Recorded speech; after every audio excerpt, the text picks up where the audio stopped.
Moja ya utumwa wa kidemokrasia ambao mimi nakwambia mara nyingi tumeuziwa nchi hii ni habari inaitwa amani na utulivu.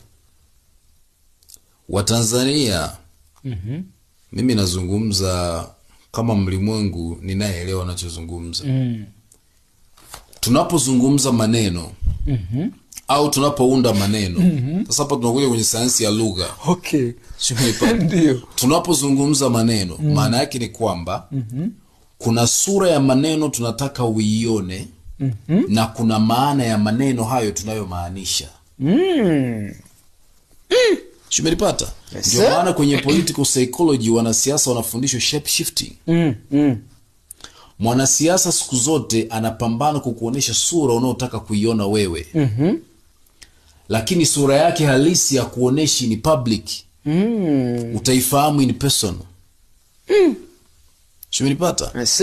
Kwa hiyo kwa muda mrefu sana nimesikia toka na kuwa Tanzania tunaambiwa, tunauziwa idea kwamba sisi ni nchi ya amani na utulivu. Hayo ni maneno tunayooneshwa nje. Ni picha ya nje. Watu waliojifunza semantics, pragmatics, lexis wanaelewa nini nazungumza. Waliojifunza linguistics wanaelewa nini nazungumza. Maneno yana sura ya nje alafu yana maana ya ndani. Shumelipata? Maana ya ndani ni nini? Sasa wanaosema Tanzania ni nchi ya amani na utulivu, nani anazungumza hili neno?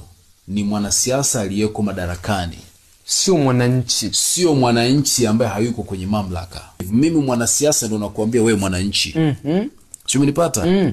Maana yake ni kwamba tafsiri yake amani na utulivu hiyo ninayoizungumza ni mimi niliyeko madarakani ndio naitaka ili niendelee kukutawala. Amani na utulivu ninayokuambia maana yake nakutaka wewe uwe passive, usiwe active. Kusimamia viongozi wako. Kusimamia viongozi wako na kutaka uwe passive. Maana ukiwa active utareact na matendo yangu mimi mwanasiasa wako. Ukireact na matendo yangu mimi mwanasiasa wako, ndio maana unasikia wanasiasa wanasema sisi tunamiliki dola. Kwa hiyo ukiwa active wewe mwananchi, utareact na matendo yangu mimi mwanasiasa, na ukireact na matendo yangu mimi nitapata hofu ya kupoteza popularity, nitapata hofu ya kupoteza uongozi wangu, kwa lazima nitaamrisha dola ikudhibiti. Sasa ili tusifike hapo lazima nikutangazie amani na utulivu, yani endelea kuwa passive. Mimi nifanye mambo yangu. Mimi nifanye mambo yangu. Huku nikikuahidi barabara kwa miaka 67 ya uhuru. Shumenipata? Kwa hiyo ukiangalia kwa jicho la mtu mwenye upeo wa chini wa kawaida utaona kwamba ni kweli nchi yetu ina amani na utulivu. Lakini anayezungumza amani na utulivu ni nani? Sio wewe mwananchi, ni mwanasiasa ndiye anakuuzia hiyo product ya amani na utulivu. Ili usiwajibike, ili usireact na matendo yake ambayo ni duni. Uendelee kuwa passive. Nchi yetu ni ya amani na utulivu. Hatutaki vita sisi. Kwa mnufaika ni mwanasiasa aliyeko madarakani, sio mwananchi. Kwa mnufaika wa amani na utulivu ni mwanasiasa, kwa sababu wewe ukiwa kwenye hilo ombwe la hofu ya amani na utulivu, kwamba jamani wakati wa uchaguzi, tunapoelekea uchaguzi tunasisitiza amani na utulivu, tuendelee kuzingatia amani na utulivu, maana yake wananchi msio active. Mkiwa active, yani mkiwa timamu, mtaona uongo wetu, mtaona janja zetu, na sisi hatutakubali muone, tutawadhibiti ili msione. Wanaweza wakaona, lakini wakitaka take action, kuna dola. Sasa na mwananchi akisikia dola anaona hapa kuna kufa, maana wale jamaa wana bunduki na mabomu. Shumenipata vizuri? Kwa hiyo ndio mchezo unaochezwa hapa. Kwa hiyo product ya amani na utulivu kisaikolojia, kwa sura ya ndani, maana yake ni kwamba for a long period of time psychologically Watanzania wameuziwa hofu. Ndio maana ukisikia amani, na mara nyingi nasema nawaambia watu, ukitaka kutafsiri maneno, listen to the frequencies za hayo maneno, amani na utulivu. Na kwa nini narudiwa? Psychologically ukitaka kuindoctrinate watu lazima ufanye repetition. Nasema mara nyingi ukitaka kuwafuga watu akili, yani uwafanyie repetition. Urudie, mwisho inakuwa their behavior, mwisho inakuwa part of their body. Kwa hiyo product ya hofu katika package ya amani na utulivu imekuwa part of the Tanzanians body. Wanasiasa, unajua wanasiasa wa nchi zetu hizi bwana ni wajanja sana. Wajanja sana. Mimi nakwambia, na ndio hilo nasema, ukiwanyang'anya watu uwezo wa kufikiri kisiasa, wanakuwa watumwa wa demokrasia. Nionyeshe taifa gani duniani ambapo kiongozi wa kijeshi anaweza kastaafu madarakani alafu akapewa wadhifa mwingine wa kuongoza? Au nionyeshe sekta yoyote nchi mwalimu anaweza kastaafu walimu alafu akachaguliwa kuwa balozi? Hapana. Haiwezekani. Haiwezi kutokea. Kwa nini watu wakistaafu kwenye vyombo vya usalama wanachaguliwa position zingine? Unajua what is behind there? Ndio maana nakwambia lazima ujue kuona sura unayoonyeshwa nje na kinachomaanishwa ndani.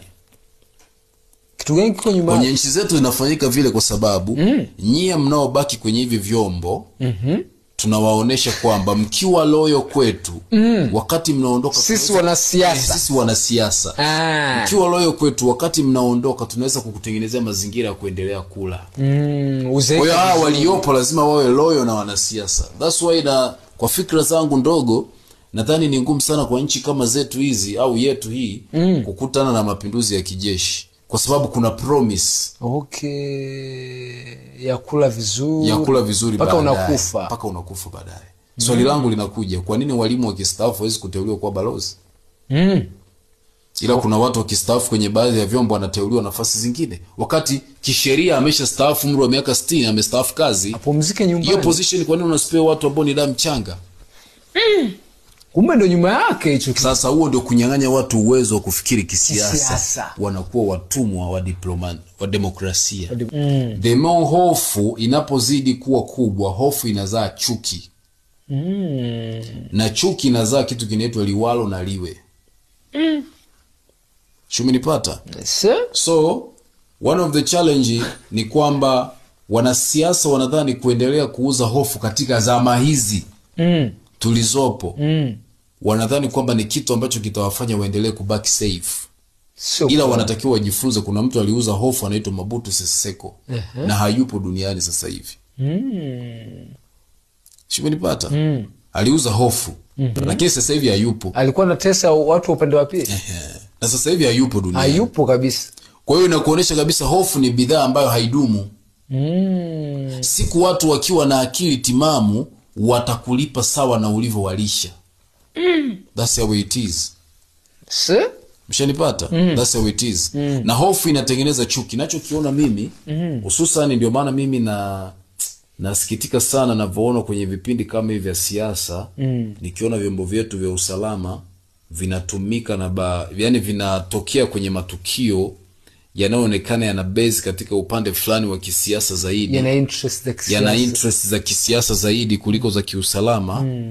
I wonder kwa sababu hivi vyombo nadhani wahusika walioko kwenye vile vyombo wanasahau kwamba kuna muda wanastaafu na wanarudi uraiani.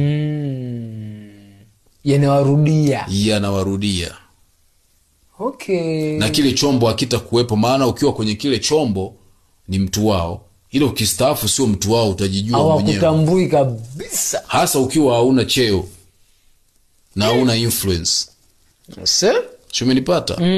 Kwa mimi binafsi hiyo inaniumiza kwa sababu hawa wananchi ambao ni misukule ya taifa kuna muda itachoka, itasema liwalo na liwe. Maana watu wasio na akili timamu anytime wanaweza wakachoka. Na wakichoka kwa sababu hawana akili timamu watatumia mwili. Na wakitumia mwili is very dangerous. Unajua nchi salama kuishi ni nchi ya watu wanaotumia akili timamu, maana mambo yao yote watatumia akili kuyasolve. Lakini watu wasio na akili timamu kuna time watatumia nguvu kusolve mambo yao na itakuwa hatari.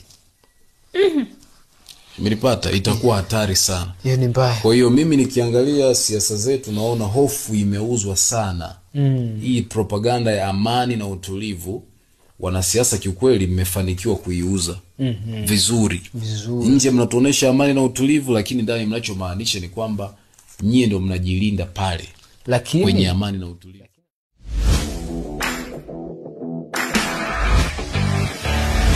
What knows?